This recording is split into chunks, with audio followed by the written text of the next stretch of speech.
Hey guys, this is Neil. Welcome back to my channel. Today I will be doing a tutorial on this coneflower. This is simple and fun to paint, so let's get to it. Firstly, I'd like to go over the basic silhouette and shapes of the flower. I will only be doing one angle or point of view, so it should be easier to understand. The first thing I always draw out or paint will be the center of this flower for this particular type. It gives you a nice center to the flower, and here I'm just going to draw out the silhouette of the petals, which kind of look like a skirt. You can change how long or narrow you want the silhouettes to be. As you can see in the second one, the silhouette looks more like a flying saucer, so these are the features that you're able to change for the petals. The petal shapes are like long basic leaf shapes, and the tips can either be a bit sharp or even rounded.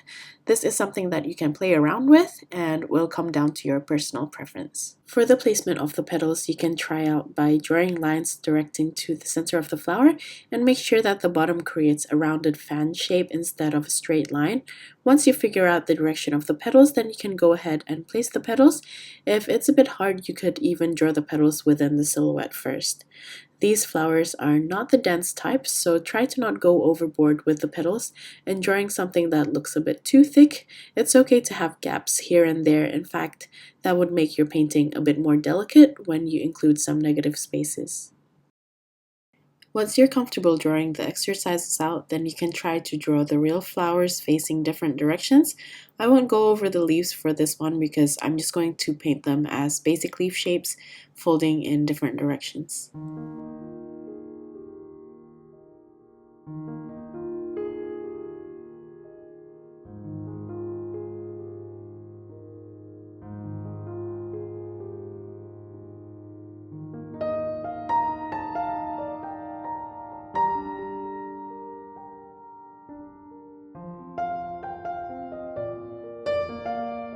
Once you're happy with the practice to draw them out, I'm going to go over the colors now that I'm going to be using for the center of the flower.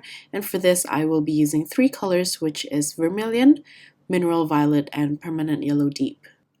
The way I'm going to paint the center is by painting dots with the tip of my brush, and I'm starting off with the vermilion first. I'm using a fairly thick consistency and I don't want my brush to be too wet. Once you have down the half circle shape, then I'm going to add some mineral violet to the center and fill the negative space using the same dotting strokes.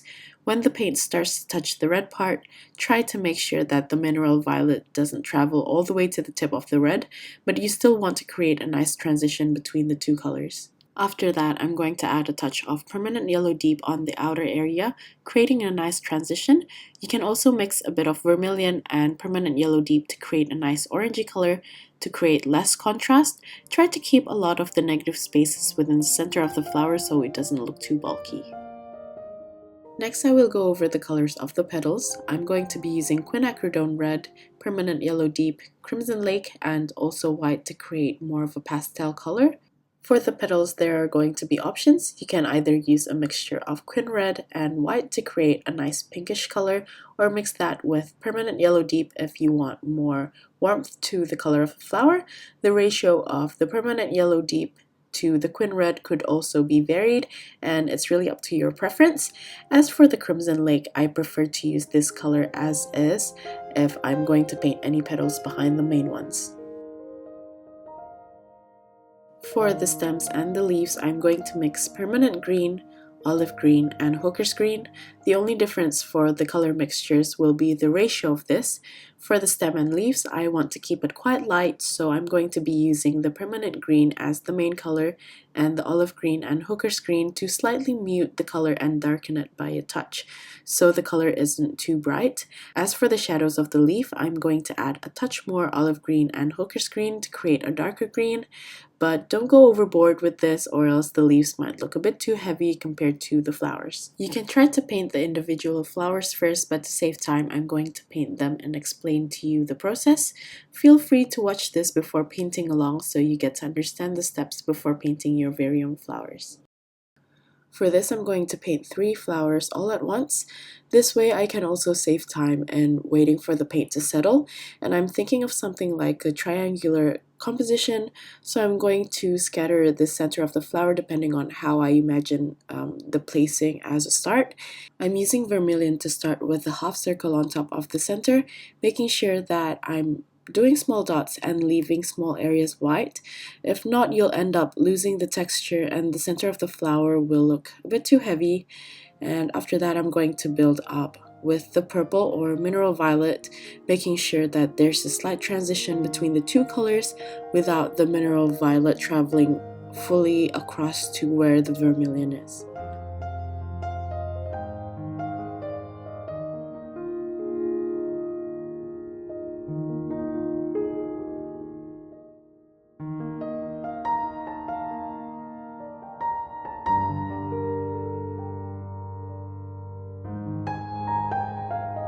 Finally, here I'm going to mix some of the permanent yellow deep with a touch of vermilion for the tip of the flower center.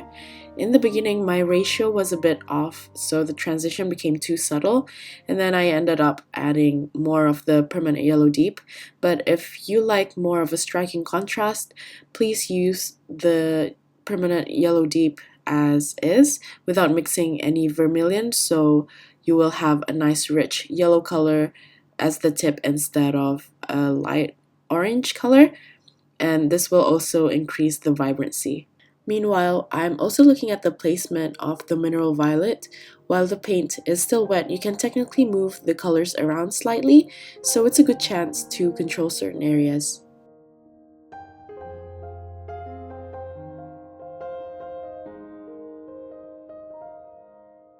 I'm also going to add some more mineral violet around the bottom area of the flower center, making sure that the bottom is slightly curved instead of it being flat.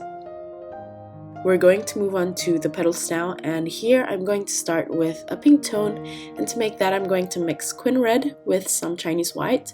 I ended up using quite bold colors, but if you're into more subtle colors, try to use thinner consistency than what I'm painting with. You can also try to add more white, but the more white you add, the more translucency you lose, or the more opaque your colors will be, so try to play around with that and see what you prefer. Notice that when I'm painting the petals, I'm curving the outer petals and you're able to see the silhouette that we drew out in the exercise. It does get a bit tricky if you're not used to it, so try to draw it out and see if you can mimic the curvature of the petals first, if it's a bit hard to visualize. Mine also isn't perfect, but sometimes the imperfections are what gives character to your paintings too, so don't be too scared to give it a go. Next, here I used a darker tone of the color. You can either use a thicker consistency of the quin red without the white, or here I just used the crimson lake for the connection of the petals to the center, and then I'm going to smooth it out with my brush. The petals are still looking a bit too hollow for me, so I'm going to fill it up a bit, but this time I'm going to add a touch of permanent yellow deep into the quin red and the white mixture that we previously used to introduce another hue, and I'm going to build on the petals. Keep in mind that where I'm connecting the petals to the center, I'm leaving some negative space there to give a lighter touch. For the last layer of petals, I'm going to use Crimson Lake, and I tried to paint somewhere in between the petals that we've already painted. In some areas, I didn't paint the connections, so this layer looks like these are the petals coming out from the other side of the flower.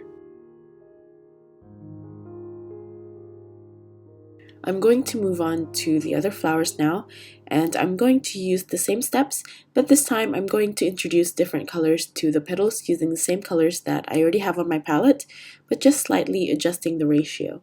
I also don't mind leaving some white on the petals too, as long as the direction of the negative space suits the direction of the petals.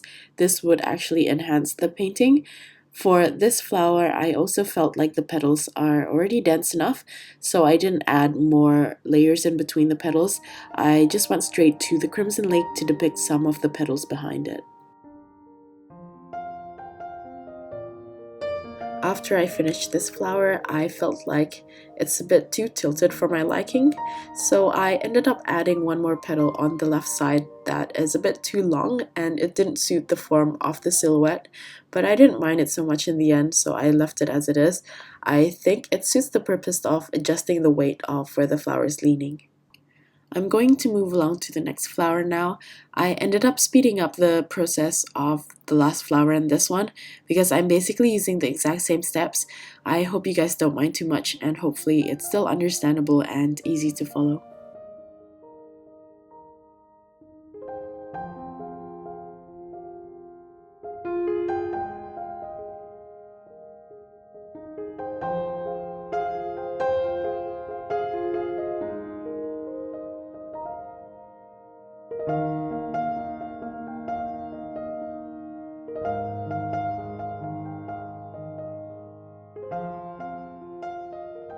After the paint on the petals are completely dry, I try to look around and see if certain areas need adjusting, and I felt like the transition between the center and the outer petals are a bit too subtle now, so I ended up adding the crimson lake in some parts of the connection.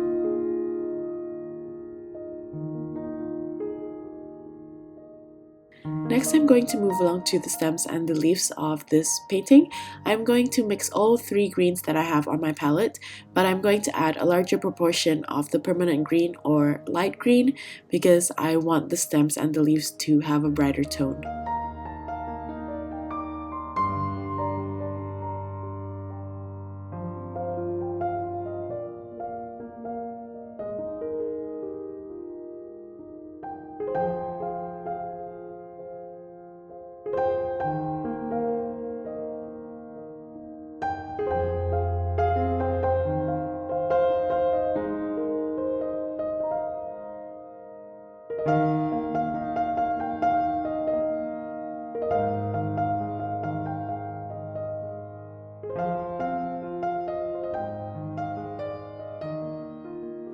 At this point, I find that the composition is a bit too bare, so I ended up adding more elements of smaller flowers or an earlier growth stage.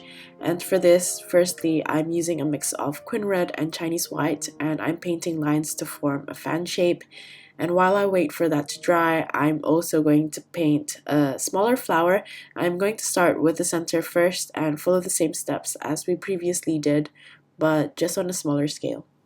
Just FYI, I also painted another small flower on the right hand side, but since I tried to do a close-up, I didn't realize that I painted that part off camera, so I ended up editing that part out, but you'll see it later on. It's just the same flower. I used the exact same steps to paint it, so you're not really missing out. Going back to the painting, for the younger flower, I added mineral violet at the center and in between the pink strokes that I painted earlier. And then for the smaller flower, I just add the petals, but this time I'm painting shorter petals, and I'm also going to add a touch of the crimson lake for the second layer. Then I went back to the green mixture again to paint small leaves connecting the young flower, followed up with the stems.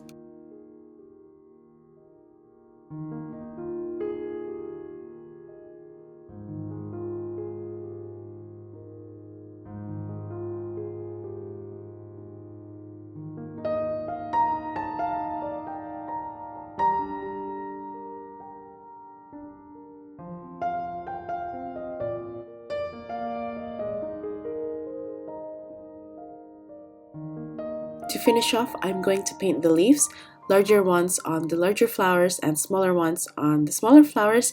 You can add different ratios of greens for the leaf color. It's really up to you at this point. Just don't go too overboard so it doesn't take away from the focal point, which are the large flowers that we painted first.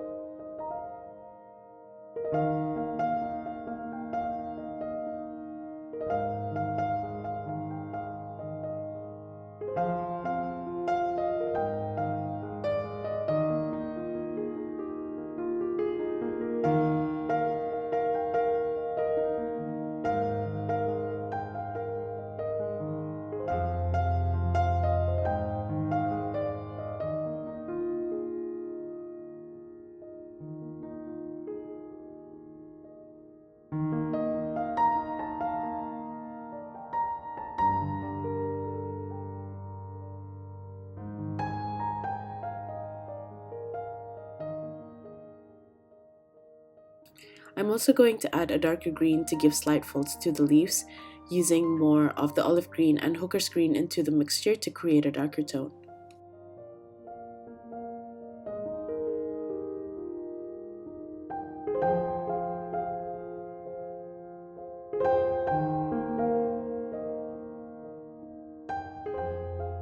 After that, I will just take a look at the whole painting and see if certain areas need fixing, and I ended up thickening some of the stems because some are looking a bit too lanky for this type of flower.